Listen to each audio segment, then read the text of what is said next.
तो इस काल ने हमें न्यो भी आप एक दूसरे के साथ अपने कर्म बिगाड़ने के लिए सिस्टम पूरा फिट कर रखा है कि इनकी बिरान माटी कर दूं, और फिर ये अपने वो एक दूसरे का किया कर्म यहाँ भोगते रहे और आजीवन दुख पाते रहे। और परमात्मा इसलिए आते हैं कि ये बुरा करते हैं अनजाने में। आज किसी की चोरी की, निंदा की, उसका अगले जन्म में फिर देना पड़ता है। कोई दामाद बनकर लेगा, बेटी भी लेगा, धन भी लेगा, और फिर मर जाएगा और बेटी विधवा होगी, फिर उसके पालन पोषण में बच्चों के लगा रहेगा वो मूर्ख। तो ये तो यहाँ का की व्यवस्था है, इसको समझना पड़ेगा। और उसी को समझाने के लिए भगवान आए कि मेरे बच्चे देख कितने दुखी हो गए, इनको वहां कोई अभाव नहीं था, देख किसी अक्ल मारी गई इनकी।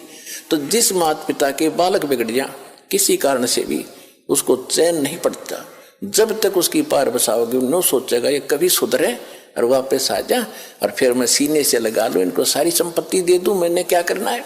तो वो हमारा पिता है। हम गलत आदमी इस काल के आके फंस गए।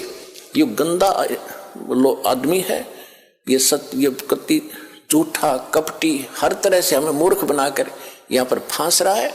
इसको श्राप लगा 1 लाख मनुष्य शरीरधारी प्राणियों का आहार करने का। इसलिए हमें पाल रहा है, अपने स्वार्थ सारी बुराइयां करवाता है। आप देखते हो बीड़ी, शराब, तंबाकू, फीम, सुल्फा, भुक्की, ये खाने की चीज है, मांस ये खिलाता है ताकि इसका टेस्ट बने। हम सूक्ष्म स्थूल शरीर से जो खाते हैं, एक अंदर शरीर है सूक्ष्म, उसके अंदर ये सारी वासना डिपॉजिट हो जाती है, इसमें समा जाती है।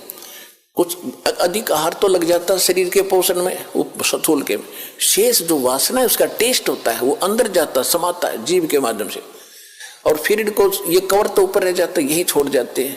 सूक्ष्म शरीर जब जाता है मनुष्य का एजडित रहता है, जब तक दूसरे प्राणी में नहीं जाता ये सूक्ष्म शरीर एजडित होगा। तो ये तो ऐसा है जैसे सर्प कांचली छोड़ जाता है और सर्प अलग होता है।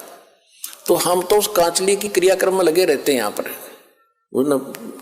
कभी गंगा ठा के ले जाएंगे, कभी कितब कर्म कराएंगे। वो सांप तो जा चुका है, वो तो है नहीं इसमें।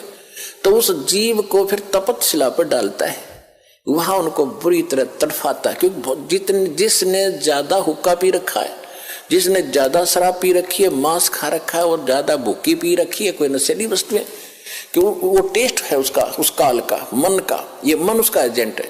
तो उनको ज्यादा समय तक उस तपतशिला पर जलना पड़ता है, वहां चटक मटक होते, हाहाकार मचती है। जिन्होंने थोड़ा ये बकवाद कर रखी होती है, वो थोड़े समय तक तपतशिला पर रहता है। तपत की टुकड़ी एक तवी है, तवा समझ लो, बड़ी तई होती है, बड़ी बड़ी रोटी बनाने की, इन पर रखते हैं भट्टियों पर, इस तरह की बहुत बड़ी है पत्थर की, और उसमें अपने आप गर्म होती है, उसके फ़ारेनहाइट का भी अंदाजा नहीं कितनी गर्म है। और जिन्होंने ज्यादा यह मांस, शराब, तम्बाकू प्रयोग कर रखा है और वासनाएं की है, तो वो ज्यादा समय तक दुखी रहते हैं, बहुत समय तक। उनको बहुत समय में ज्यादा माल होता है, उनमें तो देर से निकलेगा सारा। और जिन्हें कम कर रखे वो जल्दी